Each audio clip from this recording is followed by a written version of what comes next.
le voyage sera plus distrayant en passant par la route côtière qui va nous permettre d'admirer la végétation méditerranéenne, ses oliviers, ses nombreuses résidences secondaires qui, à l'instar de ce que l'on voit en Suisse, ont aussi des volets clos. Et tout au fond, la mer à perte de vue. Est composée par des collines, pas tellement hautes, mais assez escarpées, abruptes sur la mer. Et donc, pour transformer ce territoire vertical en champs horizontaux, on a dû bâtir des murs en pierre sèche pour créer les terrasses. Et c'est toutes des maisons secondaires. Si vous la regardez bien, presque la majorité des fenêtres est fermée.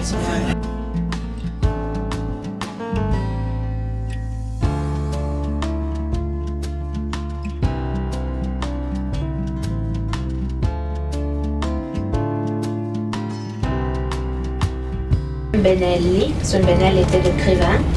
Et si vous regardez, c'est un style, il a un style un peu particulier. C'est de l'art déco, mais c'est pas de l'art déco véritable. Il y a des décorations en pierre, en briques, en faïence. C'est très joli en tout cas.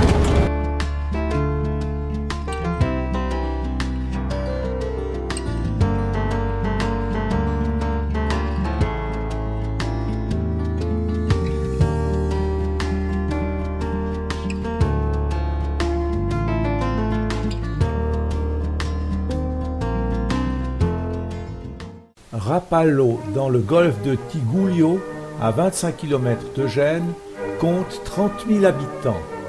Si les documents les plus anciens à ce jour remontent à 700 ans avant Jésus-Christ, le succès de la ville est lié étroitement à l'arrivée du chemin de fer Gênes-Sestri-Levante en 1868, début du tourisme. Elle vit passer des personnages comme Maupassant, Nietzsche, Roosevelt, Hemingway, la princesse Soraya de Perse.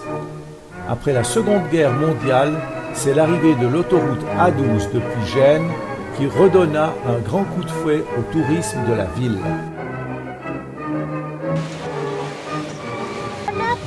Ça s'appelle comment donc la ruelle étroite? Voilà, Caruggio. Je vous disais, on trouve un Caruggio partout. Donc le Caruggio de Rapallo, celui-là.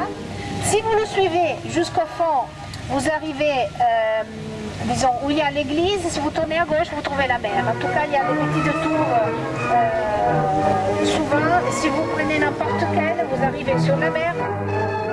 Un peu des façades en trompe-l'œil qui sont si typiques d'ici, avec toutes ces couleurs qui se répètent. Si vous les regardez, les couleurs d'habitude sont toujours les mêmes. Le jaune, il y a du jaune, il y a de l'orange, il y a du rose, il y a du rouge. Presque jamais on trouve des façades entières en bleu. Car quand on donnait la couleur à l'époque, c'était des couleurs naturelles. Et le bleu, on le faisait avec le lapis-lazuli. Donc, ce n'était pas possible de payer autant pour créer une façade. L'impôt foncier était calculé sur le nombre de fenêtres de l'immeuble, d'où ces fenêtres en trompe-l'œil pour réduire les taxes. Devant nous, la basilique des Saints Gervasio et Protasio, construite entre les XVIIe et XVIIIe siècles. Nous voilà sur la promenade Vittorio Veneto, lieu de rencontre des touristes de toute nationalité. De là partent les bateaux pour Santa Margherita Ligure et Portofino. Elle est bordée d'un collier de palmiers, témoin de la douceur du climat. En retrait, des immeubles cossus datant des 19 et 20e siècles, début de l'ère touristique. Le kiosque à musique est un cadeau des émigrants locaux vers le Chili et l'Argentine pour l'organisation de concerts. Rencontre avec notre chauffeur David qui apprécie le soleil et surtout la vue sur la mer.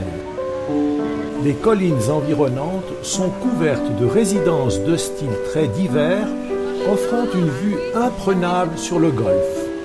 Au bout de la promenade se trouve un château du XVIe siècle qui fut construit à l'embouchure de la rivière San Francisco par la population elle-même afin de se protéger des pirates.